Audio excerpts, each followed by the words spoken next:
Lukman IAS is the best institute for ethics. We provide ethics foundation batch, ethics test series, ethics case studies batch, and ethics enrichment batch. Our students have consistently scored highest marks in ethics since 2013. In 2022 itself, Garima Lohia with All India Rank 2 have scored 141 marks in ethics. Uma Harati N with All India Rank 3 has scored 132 marks in ethics. And previously, many people have scored highest marks in ethics. That includes Pradeep Singh with 157 marks in ethics, Athar Amir 147 marks in ethics, Nupur Goel has scored 142 marks in ethics. Deepthi Garg has scored 146 marks in ethics. So our results speaks about the quality of teaching at Lukman IAS. Why to wait? You can join our ethics courses. Hello everyone, I am Garima. I've secured rank 2 in UPSC CSE this year. Ethics GS paper 4 में मेरे marks 141 हैं and DKT के through I want to share my strategy with you for this paper. तो सबसे पहले बात करते हैं the sources that I used. तो GS4 ethics के लिए मैंने कोई coaching material coaching classes refer नहीं की थी. I refer to the material of forum IAS. Forum IAS की एक रेड बुक आती है जो मार्केट में अवेलेबल है. मैंने उस फोरम IAS की रेड बुक को एज अ बेस यूज किया था अपने डेफिनेशंस और बेसिक थ्योरी को कवर करने के लिए. एक बार मैंने उससे अपना बेस बिल्डअप कर लिया, मतलब सिलेबस के सारे टर्म्स को कवर कर लिया. तो जो मेरा सेकेंड टास्क था वो था उसको बिल्डअप करना विथ एग्जाम्पल्स एंड कोट्स, क्योंकि एथिक्स का एक सिंपल आंसर भी दो लोग लिख सकते हैं with the same theory, but examples and quotes will make all the difference for them. तो मैंने उसको कलेक्ट करने के लिए क्या किया, सबसे पहले तो यूट्यूब चैनल है स्कूल ऑफ लाइफ, उसमें फिलोसफी पार्ट में इफ यू गो तो आपको बहुत सारे फिलोसफर्स मिलेंगे जिसकी वीडियो 3 या 4 मिनट में बनी हुई है. आई थिंक उसमें से सब कुछ इंपॉर्टेंट नहीं है, एक फिलोसफर से आप एक इंपॉर्टेंट लाइन ले सकते हैं. तो इवन जो जनरल बातें जो हम लोग कहते हैं कि किसी से एनवियस नहीं होना चाहिए, वही चीज अगर आप एक फिलोसफर के थ्रू लिखते हैं, फॉर एग्जाम्पल नीचा एक फिलोसफर है जो बोलते हैं कि किसी से एनवियस होना बुरी बात नहीं है, इट्स जस्ट दैट अगर आप किसी से एनवियस फील करते हैं तो आपको उनमें क्या अच्छी बात लगती है आप वो अपने आप में इनकॉर्पोरेट कर लें. यही चीज अगर आप एक फिलोसफर के लैंग्वेज में लिखेंगे तो मे बी आपको एक ज्यादा क्रेडिबिलिटी मिलेगी. तो यही सिंपल बातें, हैप्पीनेस क्या है, एंगर क्या है, गिल्ट क्यों होता है, these are the themes on which a lot of video is available. तो ये मैंने वहां से कवर किया. और जरूरी नहीं है कि आप हर बार उस फिलोसफर का नाम भी याद रखें. अगर आप 3-4 फिलोसफर का नाम अच्छे से याद रख सकते हैं, उसको कोट कर लेते हैं, तो आपके आंसर में क्रेडिबिलिटी बढ़ जाती है. उसी चैनल पर देयर इज अनदर पोर्शन जहां पर फेमस पर्सनैलिटीज के लाइव स्टोरीज डिस्कस्ड हैं. तो for example Marie Curie, Sylvia Plath, इनकी लाइफ स्टोरीज डिस्कस्ड हैं. उनसे भी आप कुछ कुछ इंस्पिरेशन ले सकते हैं. तो जनरली हम एथिक्स में वही सेम एग्जांपल कोट करते हैं जो सब लोग कोट करते आ रहे हैं. There is nothing new that we can write. तो यहाँ से आपको एक फ्रेश पर्सपेक्टिव मिलेगा. You will be able to collect examples from lives of people across the world. तो ये सेकेंड चीज मैंने की. थर्ड थिंग थी, अब आप एक एडमिनिस्ट्रेटिव फील्ड के बारे में लिख रहे हैं, तो इस फील्ड में senior IAS officer, senior bureaucrats क्या कर रहे हैं और उनसे हम कैसे इंस्पायर हो सकते हैं, इसके बारे में लिखना भी बहुत इंपॉर्टेंट होता है. So for this the better India website is a good place to go. इसके अलावा आप सिंपली गूगल भी कर सकते हैं work done by senior IAS officers in their field. Value addition के लिए जो दूसरी चीज मैंने की थी वो I used to Google ethical examples from Ramayana, from Mahabharata, Gita.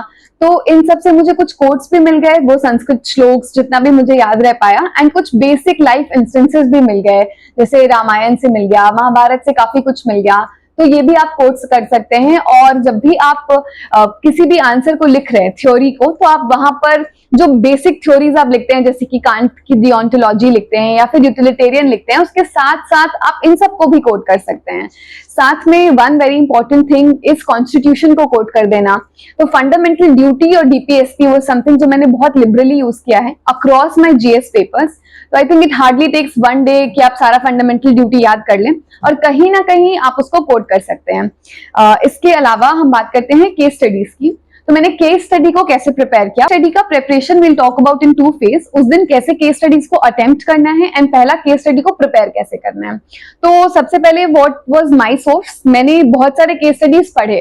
तो देयर आर बुकलेट्स अवेलेबल. तो विजन IAS की कुछ 80 केस स्टडीज की बुकलेट अवेलेबल है. लुकमान की भी केस स्टडी की बुकलेट अवेलेबल है फ्रॉम द मार्केट. आप दोनों बुकलेट्स ले सकते हैं या you can take either of them. और बहुत सारे केस स्टडीज को पढ़ना इंपॉर्टेंट है। क्यों? क्योंकि तब जाकर के आपका पर्सपेक्टिव डेवलप होगा कि आपको उस एथिकल डिलेमा में क्या करना चाहिए। एंड बहुत सारा रीडिंग करने के बाद जो भी केस स्टडी उस दिन आता है, I think you will B 80% familiar with it. तो जो टाइम क्रंच हो रहा है, क्योंकि पेपर इतना लेंदी है और केस स्टडीज इतने लंबे हैं, वो टाइम क्रंच आपका सॉल्व होगा क्योंकि कहीं ना कहीं आपको essence of the case study पता होगा। जैसे आप इनिशियल 1 पैराग्राफ पढ़ेंगे, आपको पता होगा, आपके दिमाग में इंस्टेंटली आने लगेगा कि अच्छा इस केस स्टडी में आगे क्या डिलेमास आ सकते हैं।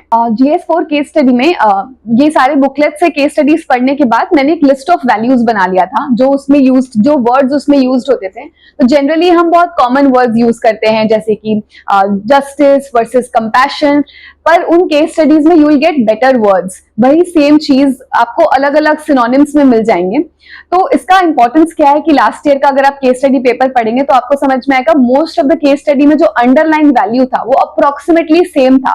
तो अगर आप 7-8 केस स्टडी में सेम लैंग्वेज यूज किए जा रहे हैं, मे बी आपको कुछ वैल्यू एडिशन मार्क्स ना मिले। सो वही सेम वैल्यू है, बट उसको आप डिफरेंट तरीके से लिखना उस केस स्टडी से सीख सकते हैं। Tucker is a year-long test series program with 146 tests. This program is specially designed for UPSC, CSC, prelims and mains exam. It has 4 phases. Phase 1, pre-cum mains test. In phase 2, we conduct tests exclusively for the prelims exam. And in phase 3, we will conduct tests for mains exam. And in phase 4, we will help you to prepare for interview through interview guidance program. So why to wait? You can enroll for it now. So exam day में मेरा ये strategy होता था कि initial 1 our 30-35 minutes में मैं case study को solve करूं and then I will move on to question number 1 से उन सब क्वेश्चंस को सॉल्व करना। जो रीडिंग टाइम होता है 5 मिनट, उसमें मैं अपना पहला केस स्टडी रीड कर लूंगी and I try to decide answers कि मैं क्या करूंगी instead of going through the entire paper, क्योंकि वो तो आपको अल्टीमेटली करना ही है जब आपको क्वेश्चन अटेम्प्ट करना है। तो वहां पर आपका वो रीडिंग टाइम यूटिलाइज हो जाता है पहला केस स्टडी में। इसके अलावा मैं पार्ट्स को टुगेदर अटेम्प्ट किया मैंने इस बार।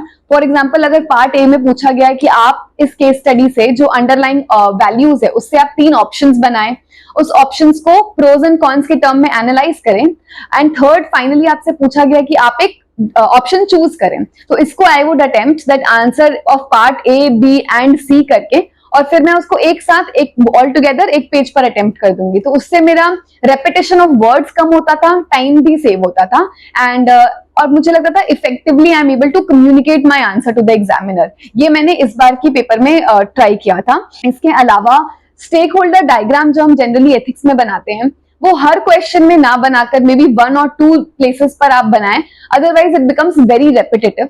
आप उसका कुछ न्यू तरीका सोच सकते हैं तो आप वो कर लें। एंड ऑल्सो आई ट्राइड कि हर स्टेक होल्डर को आई प्रोवाइड सम और the other solution, even if वो बहुत ही माइनर स्टेक होल्डर है क्वेश्चन में, I mention a line for him और हर। एंड मैंने बहुत ही टेम्पलेट तरीके से इसको सॉल्व नहीं किया। I try to keep my language very simple, use very simple examples, और अपने क्रिएटिविटी से किसी में अगर मन किया तो बुलेट पॉइंट्स में किया, और किसी आंसर को मन किया तो एथिक्स में स्पेसिफिकली पैराग्राफ फॉर्मेट में भी आंसर किया। तो what ever works for you आप एथिक्स में डिसाइड कर सकते हैं। जो एक लास्ट एस्पेक्ट है मैं एथिक्स के लिए डिस्कस करूंगी वो है how to open up a quote based question. तो कोट बेस्ड क्वेश्चंस काफी पूछे जाते हैं। उसमें सबसे पहले इंपॉर्टेंट ये नहीं है कि वो कोट किसने दिया, even if you don't know it, it does not matter in this paper. जो इंपॉर्टेंट ये है कि आप उस कोट को सफिशिएंट टाइम लेकर एक्सप्लेन करें, सफिशिएंट स्पेस में। सिर्फ इनिशियल 2-3 में एक्सप्लेन करके और second part of the question को जंप करना is not the solution. I think sufficiently 3/4 of the page में उसको एक्सप्लेन करना चाहिए, और उस कोट का सेकंड पार्ट जो दूसरा पहलू हो सकता है वो भी एक्सप्लेन करना चाहिए। फॉर एग्जाम्पल, अगर कोई कोट है कि आजकल कॉर्पोरेट्स काफी ग्रीडी हो गए हैं, so is there a scope for ethical capitalism, आपको अपने second part of the question में ये भी बताना चाहिए कि not all corporates are like this, and you can give examples of excellent CSR initiatives by corporates. In the end for the ethics paper I would just say that you should do your basic definitions very accurately.